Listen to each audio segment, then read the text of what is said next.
Hi, this is Marcus Fairs, founder and editor-in-chief of Dezeen, and I'm broadcasting live from the Dezeen studio space in London. Today, we've teamed up with Epic Games to host a talk exploring how architectural visualization tools are transforming architecture. In particular, we'll be looking at how architects are using Twinmotion, which is a real-time 3D visualization tool powered by the Unreal Engine game engine that was originally used to create video games. The talk coincides with our Redesign the World competition, which we launched last month with Epic Games, which calls on ideas to rethink the planet. The competition invites architects and designers and anyone really to propose how to redesign planet Earth using Twinmotion to present their visions of the planet. Joining me today for the talk is Belinda Ercan from Epic Games. Hi, Belinda. Hi, Marcus. Hi, everyone. Nice to meet you. And Murray Levinson, who's a partner at architecture firm Squire and Partners. Hi, Murray. Hi, everyone.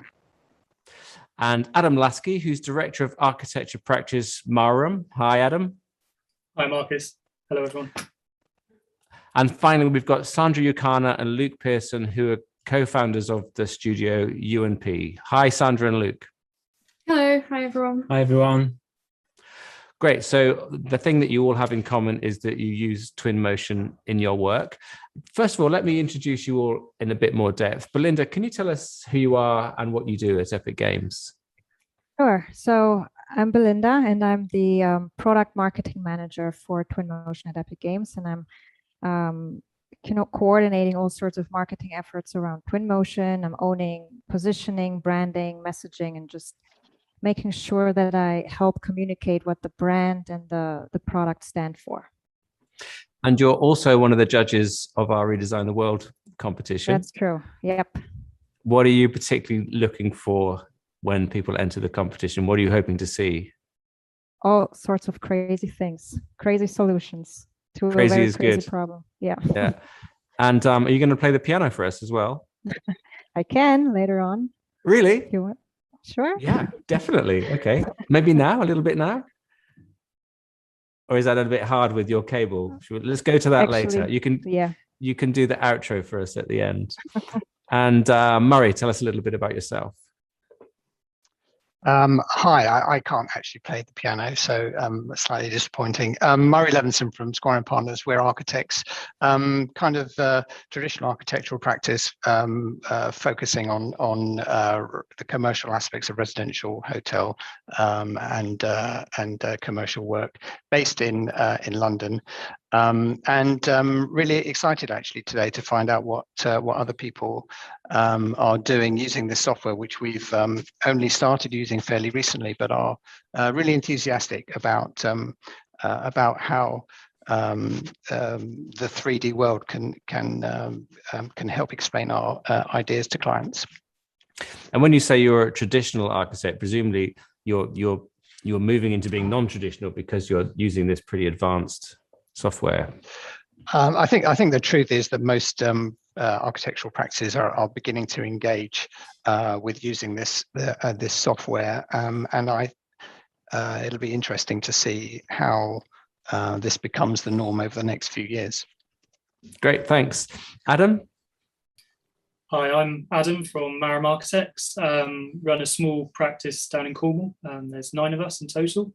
We've been using virtual reality since 2016, fully integrated within our business. So every project that we work with, be it a small extension, full house renovation, or a new build, we make sure our clients can fully walk around their project before we progress past conceptual design and move into planning. So they fully understand what they're working with. And since 2018, we've been using Twinmotion to help us do that. Great, thank you very much. And finally, Sandra and Luke, tell us a little bit about yourselves. Hi, I'm Sandra. I'm an architect and I'm a lecturer at the Bartlett School of Architecture, and I'm one of the directors of You+Pea. Yeah, I'm Luke. I'm an associate professor at the Bartlett School of Architecture, and I'm the other half of You+Pea. So we have a design research practice which is working between architecture and video games. So we're really fascinated by video games as technology, as culture, and what it means for architecture. So I think there'll be obviously some really interesting conversations around that sphere today. Yeah, we use game engines for design projects, and we also we teach and write about the intersection between architecture and video games as well. Great. And I was quite intrigued by the name of your studio, but I figured out where it comes from. It's the first three letters of both of your surnames, isn't it? Yes, it wasn't that imaginative. No. It's quite cool though. Brilliant. Okay, now we've introduced everyone. Let's go into the short presentations. Belinda, do you want to start off by sharing your screen with us? Sure. Everyone can see my presentation slides? Yeah. Yeah, okay.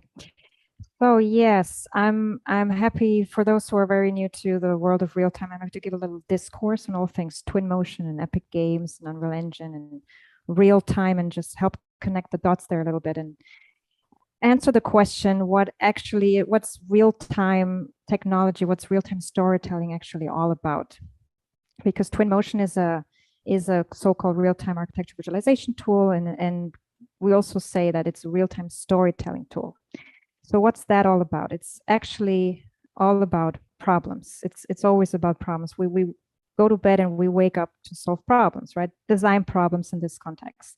And at Epic Games, with the new emergence and the help of real-time technology tools, we want to help designers to solve their problems, but not just that. We want to help them solve their problems creatively, because if you do something creatively, that brings an entire new quality to the act of problem solving. Because in the future, which is the now, we see the ways in which we create and iterate and finalize and solve problems. This entire process of solving problems is changing, because that process is being more and more defined by the tool that the designer or creator is using, because the tool is nothing else but the extension of the creative mind. So that's why at Epic Games, we want to empower designers. That's our mission. We want to empower designers to unleash their creative potential. We want to connect to their design tools and help them iterate and finalize and solve their design problems creatively by means of real-time technology. So that's why, we want to empower designers to create and share real-time stories and experiences. That's why we want to position it as real-time storytelling, because everyone loves to listen and to share and tell stories. And if that also helps to solve problems, then voila, that's the magic that we want to bring across. So who's we? Epic Games, founded in 1991, is a video game and software developer. And we're famous for all sorts of games. We all heard about it: Fortnite, Gears of War, Unreal Tournament, and many more games. And these games, they have been created and designed by game developers who are using a certain game engine called Unreal Engine. So Epic Games is the creator of Unreal Engine, which at its core is a real-time 3D creation tool. And that real-time tool, that game engine, is free. It's commercially available. We are licensing it to game developers, so to people from the game industry, but we're also licensing it to people from non-game industries, such as architecture, the movie industry, the automotive industry, broadcast, training simulation, and so on and so forth. So that real-time technology by means of Unreal Engine is already enjoying a broad adoption across various industries outside the gaming space. Now, very smart team at Twinmotion, they took that core technology, they took the Unreal Engine, and they turned it into a very heavily simplified version of Unreal Engine with a very simple UI and simple features and workflows, but maintaining that nature of real time that you get with game engines. Right. So that's that. That's how I wanted to connect the dots between Epic Games, Unreal, and Twinmotion. And now let's dive a little bit into the world of real time for the architectural visualization space. So with Twinmotion was initially developed by architects for architects who wanted to have a very quick and easy way to visualize their design data in a way that is very quick and visually appealing at the same time. So once you're inside Twinmotion, you're in this real-time environment. You don't have to plow through various rendering settings anymore. You bring your scene to life, and you can reflect upon your design while designing, while you're bringing it to life. And it doesn't come at the cost of photorealism anymore. You get that instant visual feedback right away. You have smart assets responding in real time to your environment, and so on and so forth. So yeah, you can do analysis and create the new relationship between the designer, the building, and the end user. And so that's why Twinmotion is designed to be that very simple prototyping tool for anyone who's not a visualization specialist, right? It's there for anyone, for any generalist who wants to convey his or her design idea in real time without, with a very low learning curve. And it's very well designed for those who want to just really get a feel of what is real time, what is game engines and game components bring to the act of communicating your design idea. So you can do all sorts of outputs in real time, create VR walkthroughs, videos, images, and so on and so forth. And yeah, that's enabled by real-time technology. And the magic in Twinmotion is that we were able to hide that complex game engine technology and just make it very accessible to anyone. And that's why we have a very vibrant and bustling user community. They're creating all sorts of beautiful images. And if you look at that, and people will say, yeah, cool, I can do that with my traditional software rendering tool as well. I can create images like that. It might take longer, but I get the same result, and I get it maybe even a bit more, crispier and more refined, right? I agree, but I'm not sure if you can do that with your current technology. You cannot dive into the image. With real time, you can actually go inside your idea and explore your still image from all sorts of angles and perspectives in real time. You get photorealism and visual instant feedback right out of the box.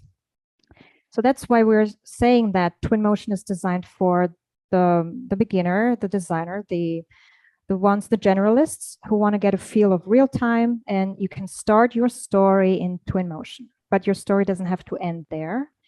You can continue telling a story of your design in Unreal Engine. If you're ready to become that visualization specialist, then we have a possibility for you to do so. So you can bring your Twinmotion data into Unreal, finish it there, build functionality. So this is Twinmotion, and then you can bring that model into Unreal Engine and there explore the realms of whatever game engine brings, like all the game components that help you to communicate your design idea. Like you can add animations, you can create custom experiences, you can tailor entire experiences to your clients' needs, you can have design options and real-time configurators. You can create entire worlds with a game engine and make it smart and have that virtual artificial construct of reality built and for you to test your idea. And you can see game components like clicking on things and information pops up and data pops up, and you can use that data and weave that back into your next iteration of your design. So that's why we're saying that the future, which is the now, is heavily changing and marked by this new technology and defined and shaped by this new technology we call real time. And that's why I think real-time storytelling creates a new art of solving design problems. Brilliant. Thank you very much. If you could unshare your screen now. Mm-hmm. So just a couple of questions before we go on to the next presentation. So how did architects start using the software? How did architects, when did they first get their hands on the gaming software that had been used for years by game developers? How did that transition start and when? I think it came with the new generation of architects from universities and from academia who were used to games and who grew up with games. I'm part of that generation. I love games, I love architecture, and I loved how it's all now being fused and married together. And I think there were just some very smart people out there who came from that generation and wanted to make that technology accessible to the traditional architect, and wanted to spread the message, and wanted to create this new industry milestone within the architecture space. And that's why several teams around the world grabbed their game engine technology and convert it into a very simplified version of that and make it accessible. And it's by the magic of simplicity. It's simplification of things. That's what's happening right now to all sorts of technology. If you look at TikTok and Snapchat and whatnot, the role of a specialist becomes more accessible to the generalist. And yeah, I think it came about with the new generation marching on in the architecture space. And did they start out by hacking Unreal Engine? No. It's free. It's free. You can the core technology is commercially available. It's free for anyone, and it's open. And designers and engineers can, as you call it, hack, can use it to their benefits and to their demands, and fiddle with it and riff on it and create new tools with the help of Unreal Engine. And among all the different sectors that use your software, obviously the gaming industry, you talked about movies, industrial design, architecture. Are the designers a part of the biggest growth in the uptake of this kind of technology? Are you seeing big growth in the usage in architecture studios and industrial design studios?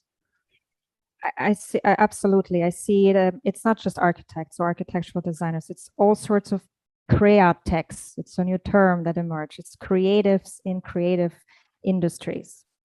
So the world is being shaped by designers and creative people, and it's not just confined to the AC space.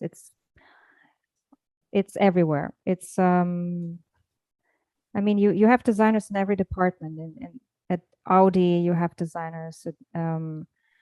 In the movie industry, you have designers and artistic people, and so it's not confined to the architecture space per se. It's global. It's a global effect and global impact. Great. So let's move on to some of the people that are actually using the software and Twinmotion in their day-to-day work. Murray, starting with you, do you want to share your screen now? Sure.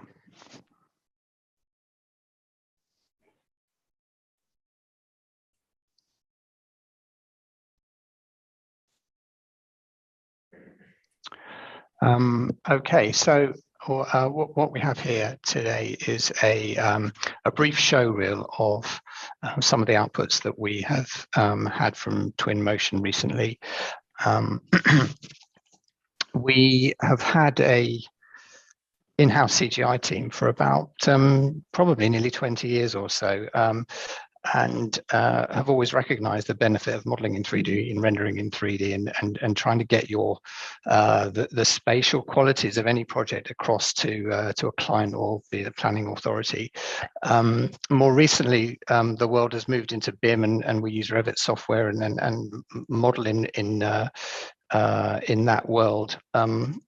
Sometimes disappointingly, our output is 2D drawings, but we use Revit and BIM to test our designs. And now with the benefit of Twinmotion, there is a very seamless connection between the two, and our workflows have sped up massively and allowed us to use this software to experiment not only in facade treatment, which is obviously sort of crucial to our role, but also equally importantly, as you see in this example here, testing out ideas about the scale and the quality of the space between buildings. And the software is really, as Belinda was saying, is really fast and has completely transformed our ability to test our own ideas.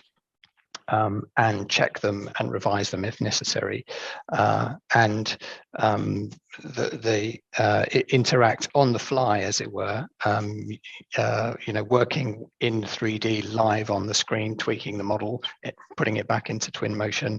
The other benefit of this software, which is really useful for us, is again shown in here, is the way that we can play with light across building facades, play with weather conditions across building facades, again to make sure that the decisions we're making about materiality, shape and form and height are played out in front of us, and we can check that we're actually achieving our ideas, releasing those things that are locked in our head and describing them on the screen so others can share them. The example that you see here was quite a dense residential development on the seafront, and we had to produce this model actually to help us convince the local authority that the spaces between the buildings were actually generous and were getting the adequate quantum of light between them, and it obviously equally expresses our architectural ideas in a very evocative way. I mean, sometimes playing with the light, shadow, and time aspect can create some really fabulous images. Great, thank you very much. Yeah. So, were you part of the generation of people who were playing video games that discovered the software that way, or did you? Actually, even though I am old and decrepit, I did my thesis that when I was doing my diploma was on Sonic the Hedgehog. So I really was, one of the early adopters.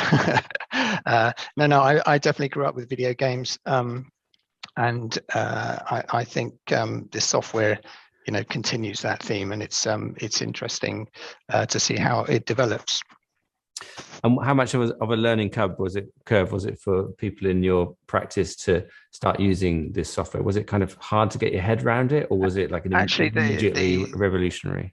The team that use it fundamentally, our in-house CGI team, and the guys that use it, they in the past have used quite complicated, and still do use quite complicated 3D Max V-Ray software, and they are all really positive and enthusiastic about Twinmotion because its user interface is so easy and straightforward. And at what stages in the design process do you use Twinmotion? Do you use it internally when you're reviewing designs? You talked about showing it to local authorities and clients and so on and so forth. Does it pop up throughout the design process, or is it focused on particular stages? At the moment, it's primarily focused on the early stages of the project, and we use it continually as the design evolves. So right from the start, the buildings might just be smooth objects, massing objects, and we can test out the height, scale, and bulk of those and the spaces between the buildings. And as the design develops, we keep updating that in the software, and ultimately it comes to the point where we might show it to the planning authority to help us get planning consent. There are a couple of examples actually now where we are later in the process going back into Twinmotion with further detail, and even testing it out as part of a marketing tool where individuals might be able to move through the spaces themselves. Mm. And do you use it actually to make design decisions? Do you all sort of meet in virtual reality and start changing the color of facades or materials and things like that? We certainly do use it as a tool for testing our ideas and changing them. We all slightly still struggle with wearing the headset thing. I think technology needs to move a little bit further along that road, so we're still just huddling around the screen, old style. Great, thank you very much. And next up is Adam. Oh yeah, so I'll Adam, share screen. Yes, please, yeah. Okay.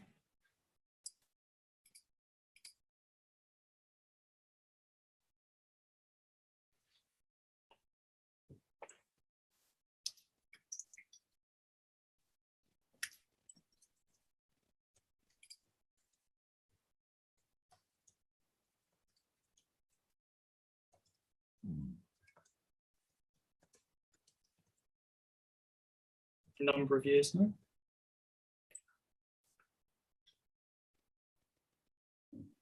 Can you hear me? Adam, We lost you for a second, but I think you're back. Do you want to just start again? Because I think we lost the first sentence or two of your presentation. There we go. So, like I said before, I'm Adam from Marraum Architects, a small practice in Cornwall. We've been using virtual reality for a while. So I'll just talk to you a little bit about our journey and how we've got there. So I came from a bit of a gaming upbringing. I played games all the time. First was aware of virtual reality back in 2014 when you put a mobile phone within a Google Cardboard. Understanding then at that point all of our architectural modeling, we modeled in 3D as standard. I was talking to a friend who was gamer. He was virtual reality. He was talking about raw data, which I've never played before, but that was a game that he ran out of bullets. And he was talking about that experience that he was having at the time. And I wanted to know what it would be like to have one of our 3D models in a virtual reality experience. Fortunately, he was a software developer himself. So we worked together to try and move our model into a form that we can actually see it within a virtual reality headset. In 2016, we invested in a HTC Vive headset. Really quite simple experience at the time. Our clients, they engaged with it, but because of the quality was not quite there as it is today, some had a pleasant experience, some didn't. But in 2017, every single project that was being completed by Marraum was with virtual reality to help the design process.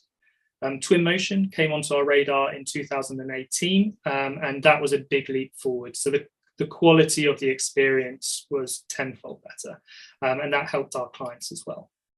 The additional content that Twinmotion can provide with the CGI and the videos, we were then creating videos for our planning applications to help them understand. So I'll talk about that shortly. Since then, trying to improve the quality, we've been moving forward with the headsets, the HTC Vive Pro a few years ago, and fairly recently we've been working or in communication with HTC. They've lent us the Vive Pro 2 to really see the advancements in their technology as well. So this is a project that's very close to my heart. This is the first ever project that we experienced virtual reality. This is when I went up to my friend's bedroom and he said, look, here's your model. And on site, we were 4 courses out of the ground, but we were able to walk around this building. We had quite a few planning constraints at the time in terms of the ridge heights. So as you can see here, we've got quite a few pinch points, but that didn't have to affect the layout or the view. So as we walk around the building, we can really understand the amount of space that we're creating. Unfortunately, I don't have any CGIs of this because this was pre-Twinmotion, but we have moved forward from them. Here, Sarah is a good friend of ours. She came to us with a big smile on her face that she put a deposit down on a new build, kit home. Unfortunately, she's wheelchair bound on a lie down wheelchair, and instantly looking at the floor plans, we realized that she couldn't use her home. She was going to bash her wheelchair into the corridor every time she went out the door. So we created her home, her new home, in virtual reality, and we put a controller at the end of her wheelchair. And every time that controller disappeared, it was because it was behind a wall. So she was hitting her own home. So we redesigned her home with that in mind, actually put her into the virtual reality, and she completely redesigned her home. I'm very happy with the outcome. So here, client's view. This property, we had a few constraints, covenants on the property that we were not allowed to extend the footprint. We had a beautiful view over the headland of the Cornish coastline. However, slightly twisting on the foundations, we were able to open up to the view of the beach. So it's about 10 degrees. But we pitched the 3 designs to our clients and said, well, if we were to slightly push this design, we would be able to open up to that view.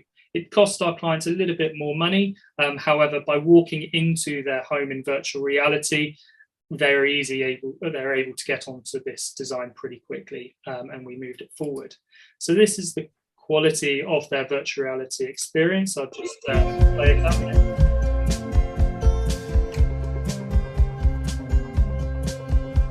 And that one window is the best picture in the house. And one evening, I just received a WhatsApp message with exactly that view. And this is the finish of the home. But it's not just our clients that our virtual reality and the use of Twinmotion can help. We realize that a simple elevational drawing such as this is being pitched to many decision makers in a planning application. We also realize that a lot of those can't understand drawings, and it might be a neighbor or something like that. But Twinmotion allows you to create 3D content very easily. And I'd say the one on the right is a lot easier to understand when you're looking at this rest than the one on the left. And from the 3D content, we then provide these videos of a before and after merge. So this is the existing building merging into the proposed dwelling. We use this information to pitch it to neighbours during the neighbour consultation period, also Cornwall Council, town councils, parish councils, anyone who might have to sift through 20, 30, 40 pages of documentation to try and grasp an idea. We put a minute video, host it on our website, say here it is. It's a great tool to just get ready and understanding this proposal before then delving into the detail and looking into the design access statements and other information.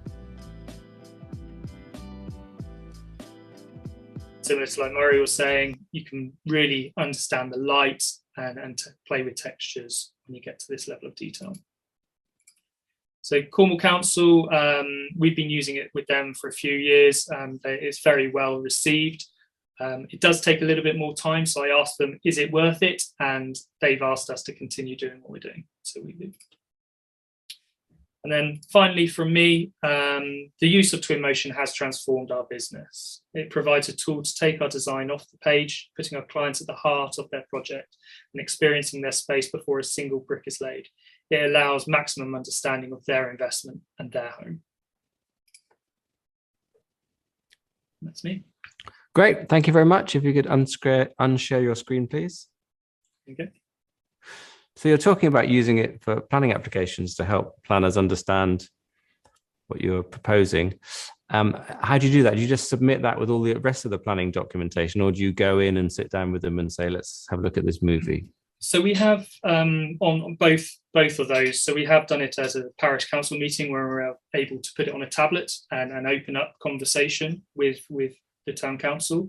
But all of our projects, we provide a hyperlink onto our website. So we submit a document saying, here's the video content, click on this link, and then you'd have 1 minute's worth of video. So we create an existing model in Twinmotion, and then a proposed model, and then a simple program like iMovie. You can stitch them together and create quite a simple video. It's interesting when you're talking about how a lot of people find it hard to understand drawings. I mean, when there's a local planning application in my area, the process of getting hold of the drawings is hard enough. You've got to go onto a website, enter a code, and then you've got to download these PDFs, and then you've got to understand these sort of skeletal line drawings. I mean, in Cornwall, it sounds like the council is quite receptive to this, but presumably this is something that could make the whole notion of planning, the whole concept of architecture, much more accessible to everyone, the public, the neighbours, the planners, the clients, and everything. Exactly. It started off really with trying to get clients on board, because if they're sensitive, the chances are they might object to an application. So inviting them over to your home and then providing a format that the client's neighbours can fully understand, then we know that we can understand them as well. And if they are concerned about the design, how can we address that before submitting the application? Not leaving it to chance, because if they do not understand the drawings, the chances are they might be slightly reserved about the application, potentially objecting rather than supporting the application. And are there any moves amongst planning authorities or the government to make this part of the planning process? I don't think so, no. I think we've been using it for a long time, and there's a lot of talk about it, and it's only the last sort of 6 to 12 months I've noticed a slight change in the industry where people are starting to use virtual reality. It's a bit of an unknown at the moment. There is an investment to get to that point with the software and the hardware, as well as the training. However, when you get there, it pays for itself tenfold. And finally, we've talked about how these kind of visualizations make it easier for non-architects to understand what's going on, but presumably it makes it easier for you as well. Does it change the way you design? Does it change your understanding of the project you're working on? It does, yes. For us, obviously, when you're working with designs, you get used to things and you have confidence in your own skills to be able to put a proposal forward. But it is then that collaboration with your clients and being able to stand them in the home and make those key decisions, walking around, and it's showing them everything and being completely transparent about what they're saying yes to. So if they have any concerns about a wall or a window, you can move it live. And recently Twinmotion has worked with the big companies such as Graphisoft and Archicad, where you have a plugin and it's a few clicks from changing a window or a color of a floor type, and then it's in virtual reality. So our concept stage has significantly reduced because our clients now understand everything. And I imagine the clients quite like having that movie to show people when they come around. They'll give them a tour of the real building and then probably share the movie on their iPad or whatever with their friends and relatives. And they're the people that know our clients better than we do. So they can then contribute, say, what about this? What about that? They refine the process. The whole decision-making process is a lot easier with the use of virtual reality. Great. Thank you very much. Thank you very much. And finally, Sandra and Luke, if you could share your presentation, please. Sure. Yep. Okay. Okay, hopefully you can all see that. Yep. Great. Okay, so yeah, we've got a design research studio called You+Pea. We kind of broadly work at the intersection between architecture and video games. So that encompasses, I guess, the technology, the culture of games, and I think some of these things that have already kind of come up before, which is about how games and other software can be used to increase kind of access for people to the built environment industries. Yeah, so we also run a master studio at the Bartlett School of Architecture called Video Game Urbanism, where all of our students make video games to better understand the complexities of contemporary cities, especially in relation to the many different computational systems that govern them today. So we really see games as a tool for engagement, for connecting people, thinking about how they could become collaborative design environments. And we also look at the history and morphology of cities, challenging contemporary notions of what a city could be, and exploring various regulations and zonings, ecological living within games as well as them being instructional tools. We look at things like procedural generation and how we can produce kind of complex projects that work between urbanism and video games, and really critiquing and proposing new futures for cities as well.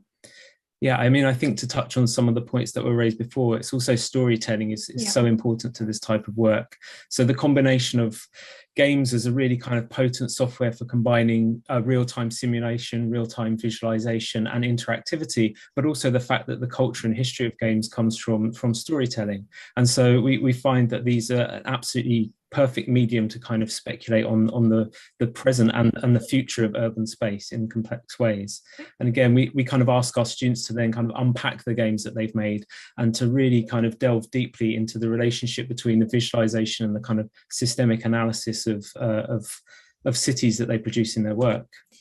Yeah, we're currently also working on a book which is examining the worlds of a number of commercial video games through the eyes of an architect. So using methods of spatial analysis, mapping and data mining techniques to kind of reveal the logics behind their urbanism. Yeah, I think for us, again, this is really important because there's a lot to learn for architecture from the games industry, and part of that is also this idea of spatial storytelling, which obviously has a very, very long history in architecture as well. But in relation to these new technologies, there's ways in which these worlds are kind of constructed and delivered, and how players are allowed to interact with them that I think are really subjects worth of inquiry for architects as well. And so we'd like to speak about a project that we used Twinmotion on recently. And this is called Everyone is Architecture. It's inspired by Hans Hollein declaration that everything is architecture. So looking at a real-time design environment as an extension of the architectural field. And here you can see the initial concept drawing for it. Yeah, so our kind of concept was that this would be an augmented reality live site system where people would actually embody pieces of architecture. And again, what we can do then is we can leverage the power of the game engine to allow us to run like physics simulations. So people kind of collaborating in a virtual space in real time, you can actually calculate how those different building components would fit together and what relationship they start to generate. And I think what was really kind of powerful for us in being able to use Twinmotion is that, again, I think as has been spoken about before, this kind of relationship between the concept, the design process, visualizing and critiquing this kind of output, and then going back in and refining things is made incredibly fluid by using this type of software, because we can drop things right in, we can assign materials. There's a vast bank of materials, but it's also coming from our own background, we're able to build and extend the software by using our own materials and things like that. And it's a very kind of fluid way of testing things. Yeah, I suppose as a game engine, we're able to place various logics and animations into it and get a sense of this really dynamic environment that we wanted to create. And we can obviously do this really quickly, as has been mentioned before, and then plug it into the more complex tool of Unreal to kind of develop it further. So we kind of really like the meta narrative of using this tool. So it's kind of using a game engine to conceptualize a project that would take place in a augmented reality game. And so for us, that's also the kind of unique power of this type of software too. Yeah, and I think we feel like in the last 5 years, our teaching practice has kind of really connected into some of the conversations that are increasingly emerging about the ubiquity of game engines and I think the influence of game culture as well on many other fields. And we feel that it's something that's already starting, but has got much more growth to come as well. So thank you very much. Brilliant. Thank you very, very much. And the work that you were showing there, unlike the previous presentations, did actually look like video games. And my first question is maybe a bit of a stupid one, but when you talk about video game urbanism, is that using video games to create real urbanism, or is it to create urbanism in video games, or both? I think it's a bit of a back and forth. Most of our games take real sites and real kind of considerations.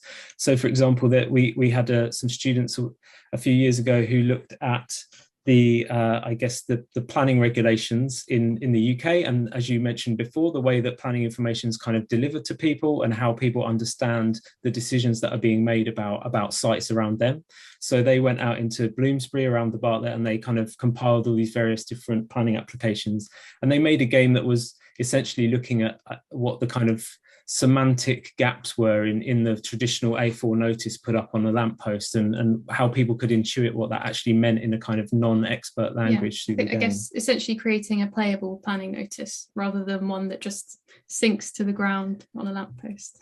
Yeah, I mean, I'd say increasingly it's almost like we're seeing games as platforms for architecture rather than the game, being directly like going either way as a proposal. I mean, this point about planning applications is a really good one. Presumably, you would argue that gaming techniques should be used in the planning process. Yeah, I think it's something that, especially in like participatory design, the use of game systems more generally and game engines more kind of specifically, I think is something that people are becoming much more aware of, because there's a whole science behind getting people to engage with things and structures and making structured play that generates results. And I think that's really powerful, and there's a lot for architects to learn from game design and the game industry, not just in terms of the amazing tools, but in a visual sense, but also what those tools kind of create in terms of a structure for getting feedback in the design process. Yeah, I think I've been to some pretty sad consultation events, and I think definitely these kinds of tools can help to engage people in a lot more dynamic and inclusive way as well. Yeah, planning could actually be fun, couldn't it? Yeah. which it isn't at the Imagine moment. that. Now, so the Bartlett is an architecture school, and you've already sort of suggested that the discipline, the work that your group is doing is sort of straddles real and virtual. But are you training people to be architects for the real world, or are you training people to be architects for gaming design? Or again, does it not really matter to go either way? Or is there a sort of blurring of the two? I think part of it's to do with the expanded field. I think, as Belinda said, that that there's a generation of practitioners and educators who've come out looking at these tools as something that can add to what architects deal with in their work. So I think what we're trying to do is to prepare designers who, maybe some of the roles that they're ready for are not yet generated. I think they are in some really big practices, because there's already teams of people that are using game engine software, in architectural practice. But I think is preparing students for a future where the design of kind of platforms and new tools for engagement and new tools for creating design is going to be part of architectural practice in the future. So I think, for us, it's quite exciting for our students to come out perhaps inventing new fields within the discipline as well. Yeah, and also I guess proposing that a lot of architecture might remain virtual, we might build less, and we might speculate more. So to kind of get people to understand how it might be different to design for a virtual environment versus a physical one. Great. Well, let's open it up to all of the panelists now. A similar question, really. I'd like to ask you all, to what extent is gaming design influencing real architecture, and to what extent are the kind of disciplines of real architecture and gaming environments sort of merging and becoming the same thing? Belinda, what's your thoughts on that? So I think we can learn and borrow, benefit a lot from gaming environments, in the sense that, with game engines, you create games. And games are nothing else but virtual constructs of reality. They're simulating reality for you. And in architecture, currently what's happening is you first build and then you test. You first build and then you learn from your from your design experience and your construction experience, and then you do it better and smarter the next time. But with games, if you create a game environment for your building, you have a test bed at hand. You have the simulated reality at hand, in which you can put your idea in, you can put your building design in, you can test your idea before an architect's imagination can be put into brick and mortar.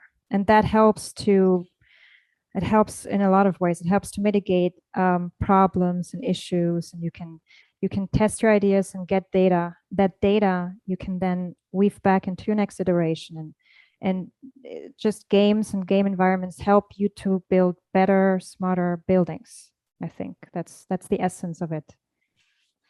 And Murray, in Sandra and Luke's presentation, the buildings that they were showing were clearly they wouldn't stand up. They literally wouldn't stand up in the real world. And you mentioned that Squire and Partners is a traditional architect, but do you think that when you've got a generation of children growing up inhabiting for hours every day kind of impossible worlds, will that start to influence the look and feel of real architecture? Would Squire and Partners start coming up with designs that were sort of borrowed ideas from Fortnite or from other virtual games, do you think? Well, I would love to say yes, but I think there is a world out there of constraints that, in the imagination that's in of a video game. That's why video games are so wonderful, is that those dull constraints are not there, and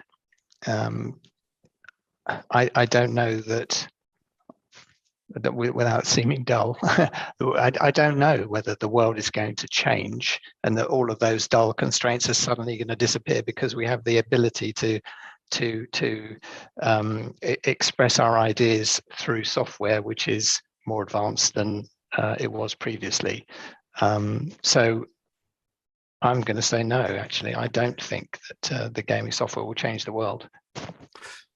Well, maybe put the question in a slightly different way then. When maybe, let's say in 20 or 30 years' time, when people who've grown up playing fantasy, inhabiting fantasy environments through games, are then running the planning department and are then coming to you to commission buildings, do you think that they will block out all of those kind of fantastical experiences they had online and ask for a sort of a white box?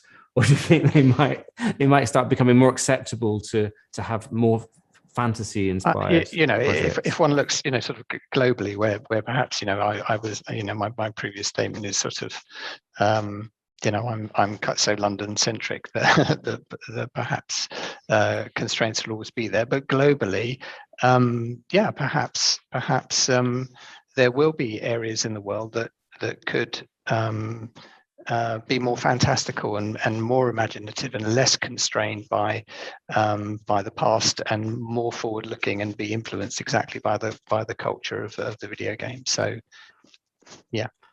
And do you have any thoughts on the planning process that we were talking about before? Would this be something that would help the planning process? I do think that is a really interesting aspect of what we've been debating, because of course, we are forever in my world, trying to convince planners that the height of the building is appropriate, for example.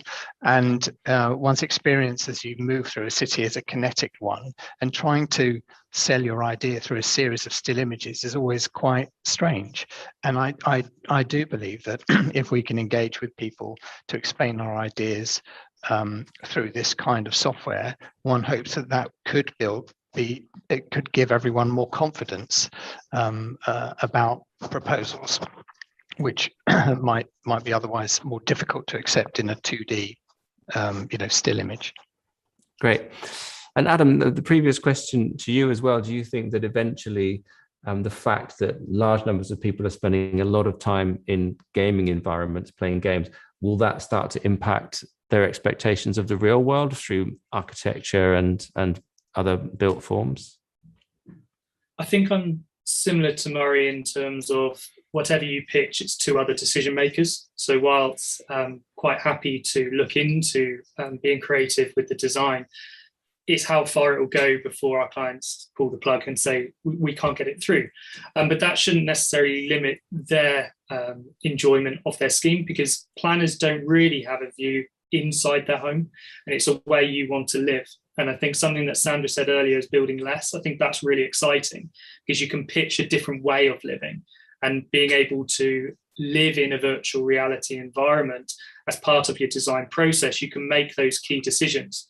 That might still, like you mentioned, a white box on the outside, but you can live a different life within that white box. So you have a sort of a double game going on, like it sort of looks all possibly traditional and doesn't scare the neighbors on the outside, and then total freak show on the inside. And which actually your point leads on to the next question I wanted to ask people. There's a lot of talk about the emergence of a metaverse, which is a kind of parallel universe where we spend some of our time, and that metaverse could be like completely different from the real world, or it could be a sort of twin, like a digital twin of the real world. What's your thought about how that will happen, how people will be able to simultaneously inhabit the real world with all the conventions and the kind of maybe more conservative constraints, and the virtual world where they can really let their hair down? I think it will be down to an individual and how they accept. And I think that's within our industry, is accepting the technology. And once you accept it, you can benefit from it. Our journey started, and one guy said, it's great to put a VR headset on because I can sit in my living room and watch a bigger TV. And it just seemed a weird concept that you're putting something over your face to watch a cinema screen. But that's available. And there's, within gaming technology, there's no real limit in what can be created. So if you want to build a world, because that's what gives you a bit of calm at the end of the day, you can still go to work and do a 9 to 5, or as we're used to our spare bedrooms at the moment, do a hard day's work, but then immerse yourself in something so you can be a better you. And that's so individual. And I think that's really important, that this gaming technology doesn't limit that. The same question to you, Sandra and Luke. I mean, what are your thoughts on this idea of the emergence of the metaverse and the talk about digital twins where a building or even a whole town has a parallel existence in the virtual space? Yeah, I think it's a really interesting emerging conversation around a term that's actually like 30 years old. And obviously Epic is one of the companies I think that's been kind of at the forefront of that discussion. I mean, I think for us it's like, yeah, you can see with some of the metaverse like things that are already out there that there is this kind of interesting tension that you're talking about between like replicating property systems that might already exist, as in you buy a plot of land, you can put your building on it, and that plot of land is, protected as a kind of cryptocurrency or non-fungible token. And so in a sense, there's some kind of interesting questions about how the development of a metaverse is also going to require the development of obviously new computational infrastructure, but new like social infrastructure as well. And I think that there's something about the intensity of game worlds, which is kind of interesting because of the nature of Twinmotion as an architectural visualization software is highly realistic, and it kind of is replicating the real world, whereas a lot of the work that we do has got this kind of game-like intensity that, you wouldn't necessarily imagine that all parts of the metaverse would be turned up to the same kind of volume. But I certainly think that in also knowing the kind of advances like the Unreal Engine 5 is kind of bringing as well, that the metaverse could end up becoming, yes, as you say, very much like a digital twin, both visually and in terms of replicating systems. But I think that's also gives it a lot of potential for this kind of interchange between a building in reality and a building in the metaverse. The metaverse building might be, working out how best its system should be run and then regulating the building in reality. So this kind of live testing and prototyping could happen in a much more deep fashion as well. Yeah, it's interesting to start to imagine, which is what some of our students are working on at the moment, actually, which urban or architectural typologies will be affected by the metaverse and which parts of the city perhaps might not. So what we'll be choosing to log on for, and what might we be content with in reality. And same question to you, Belinda. How do you see the emergence of this sort of parallel digital world? How will Twinmotion facilitate that, and what's on the horizon in terms of people dipping in and out between the real world and the virtual world? Good question.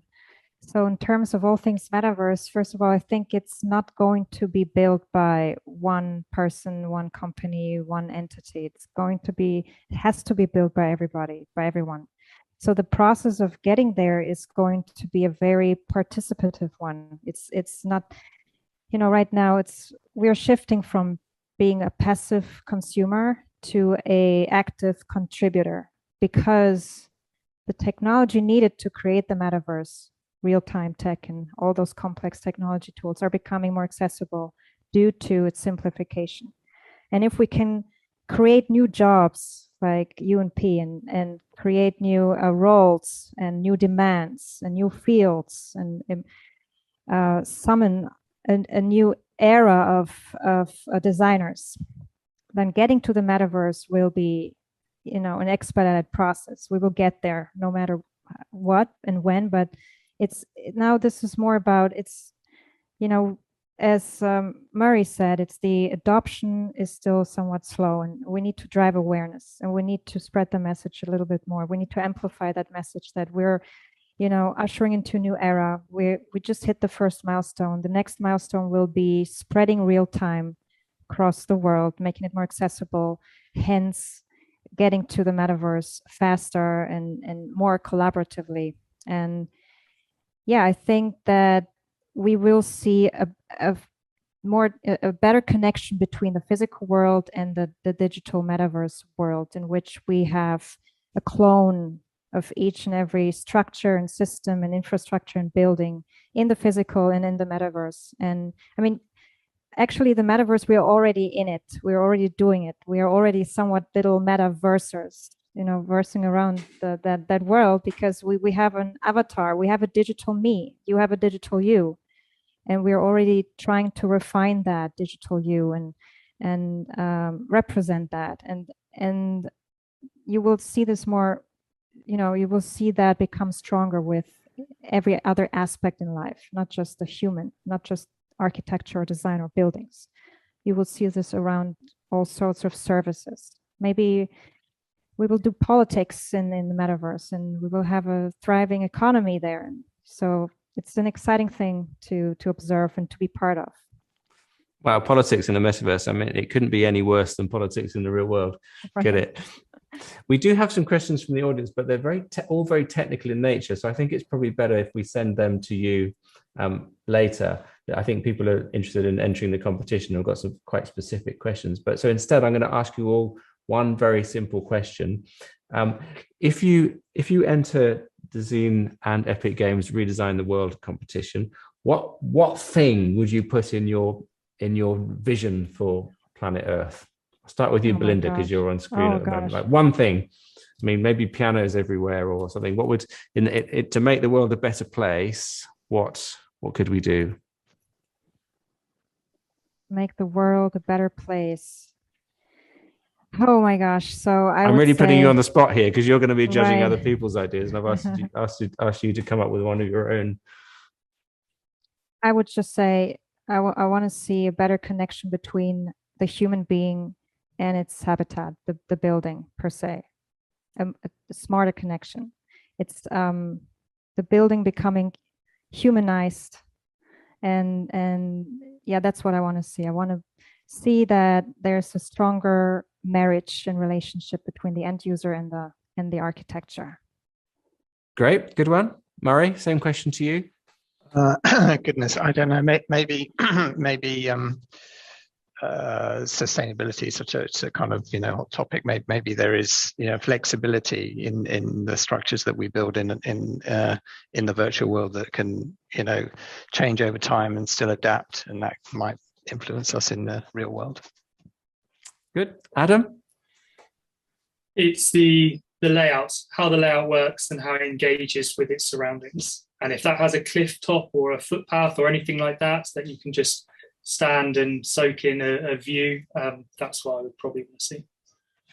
Cool. And Sandra and Luke, it would be good if you could encourage all your students to enter the competition, but what would you put in your ideal version of planet Earth? I think it'd be really interesting for this purpose to really question the role of nature through, this simulated world, because obviously it's all going to be artificial. So to really, try to define the role of ecology and nature within the game environment is something that's always really fascinating to us. Yeah, a way of understanding the impact of the decisions that we make as human beings every day through an environment that can communicate that to us in real time, I think would be really fascinating. Brilliant. Well, you all have a few more weeks left to enter the competition and refine your ideas. So everyone who's watching this, dezeen.com/redesign the world. And we're looking forward to seeing everyone's entries. And thanks very much to our panel for a fascinating discussion. Belinda, Murray, Adam, Sandra, and Luke. And of course, huge thanks to Epic Games for supporting this whole project. Thank you very much. Thank you. Thank you. And Belinda, you're going to play the piano first, right? Well, the outro. I was thinking maybe Dezeen should launch a dedicated live session and it's called Dezeen in concert with me. You, really? Yeah. Does that mean you're not going to play? Because I need to prepare. I need to wear my piano dress and I need to warm up, and then I'll just play for you. You know what? That sounds like something worth waiting for. We'll definitely find an opportunity to do that.